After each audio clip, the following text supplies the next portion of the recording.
പണവും പ്രതാപവും നമുക്കെന്തിനാ പുട്ടുണ്ട്. ഇതെന്താ കഞ്ഞിയോ? അതെ. കഞ്ഞി വേണ്ട, എന്ത് പുട്ട് മതി. പുട്ടുറുമ്പീസാണോ? ആ, ഞാൻ ചെറിയ പുട്ടുറുമ്പീസാ. പുട്ടായിട്ടില്ലേ? പുട്ടായിട്ടുണ്ട്, പക്ഷെ വേറൊരു പാർട്ടിക്ക് ഉണ്ടാക്കി വെച്ചതാ. എങ്കിൽ പിന്നെ ഇത്രയും തിന്ന് തീർക്കേണ്ടി വരും. അത് തിന്നേക്കത് പിന്നെ വരണം. എല്ലാം സെറ്റായിട്ടുണ്ടോ? പിന്നെ പുട്ടാണ് നമ്മുടെ മെയിൻ പരിപാടി. പുട്ട് മാത്രം പോരാ, ഇതൊക്കെ ആയിട്ടുള്ള ചിക്കൻ പുരട്ടുണ്ട്, ബീഫ് പുരട്ടുണ്ട്. അല്ല, വെറും പുട്ടായിട്ട് തരില്ല. ഇല്ല.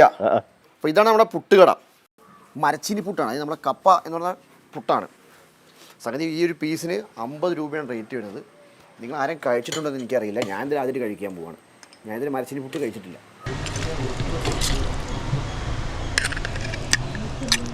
അപ്പോൾ നമുക്ക് ഇലയിലാണ് പരിപാടി അല്ലേ? അതെ, വെക്കട്ടോ? വെക്കാം.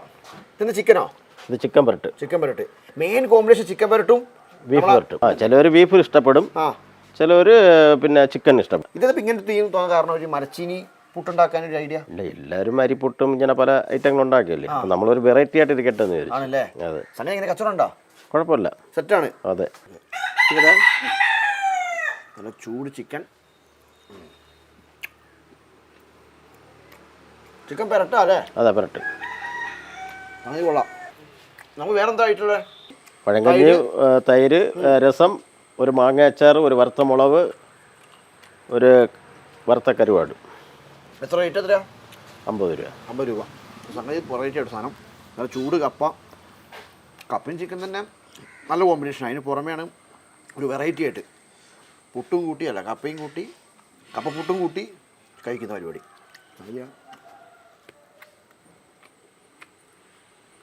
നമ്മൾ ശരിക്കും ട്രിവാൻഡ്രം സിറ്റിയിൽ നിന്ന് വരുന്ന എത്ര ദൂരം ഉണ്ട് ഇങ്ങോട്ട് വരാൻ?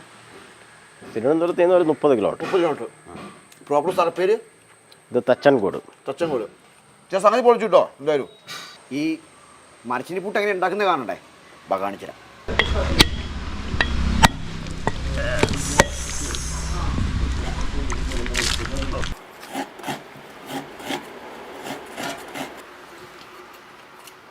കൊള്ളാം. നമുക്ക് ഒരു ദിവസം എത്ര പുട്ട് ചിലവാകും?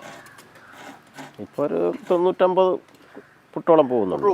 ഈ പുട്ട് എങ്ങനെ കോംബോ ആണോ അല്ലെങ്കിൽ പുട്ട് മാത്രമായിട്ടാ?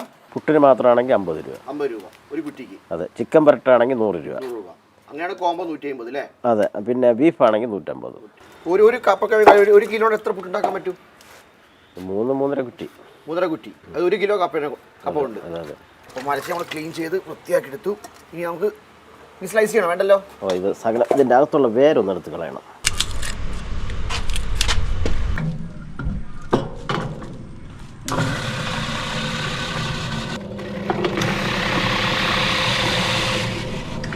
കപ്പ ചെറിയ പീസ് ചെയ്താണ്, നൂല് പോലെ ഇങ്ങനെ വരും. ഇനി നേരെ പുട്ട് ഇട്ടാൽ മതിയോ? ഇല്ല, ഇതിന് വേറെ ചെറിയൊരു പരിപാടി ഉണ്ടോ?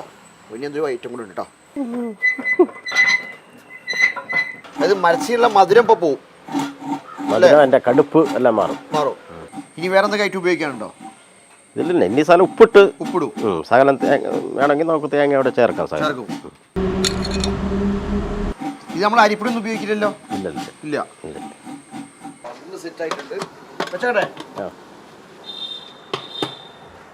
ജ്യോതിഷേൻ്റെ കടയുടെ തൊട്ട് താഴത്തിനായിട്ട് ഒരു കുളമുണ്ട്. നമ്മുടെ സ്വന്തം കുളമല്ലേ? അതെ അതെ. അപ്പോൾ കുളത്തിൽ മീൻ വളർത്തുന്നുണ്ട്. അപ്പോൾ അവിടെ നിന്ന് മീൻ പിടിച്ചിട്ട് വേണമെങ്കിൽ ഫ്രൈ ആക്കി തരും. നമുക്ക് മറ്റേ പഴങ്കഞ്ഞി കൂട്ടി അടിക്കാം.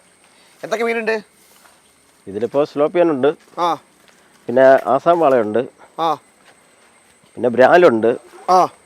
മീൻ ഒരുപാട് ഐറ്റങ്ങളുണ്ട്. അപ്പോൾ നമ്മൾ പിടിക്കുന്നത് സ്ലോപ്പിയനാണ് കൂടുതൽ പിടിക്കുന്നത്. മഴ കാരണം കുളം ആകെ കലങ്ങിയിരിക്കുകയാണ്. അപ്പോൾ ജ്യോതിഷേൻ്റെ കടയിൽ വന്നാൽ നല്ല മരച്ചിരി പുട്ട് കഴിക്കുക, ചിക്കൻ കഴിക്കുക, പഴങ്കഞ്ഞി കുടിക്കുക, പഴങ്കഞ്ഞി കൂടെ നല്ല മീനും വളർത്തുമീനും കഴിക്കാം. അപ്പോൾ എന്തായാലും അടുത്തൊരു വീഡിയോ വീണ്ടും കാണാം. അതുവരേക്കും ടാറ്റാ, ബൈ.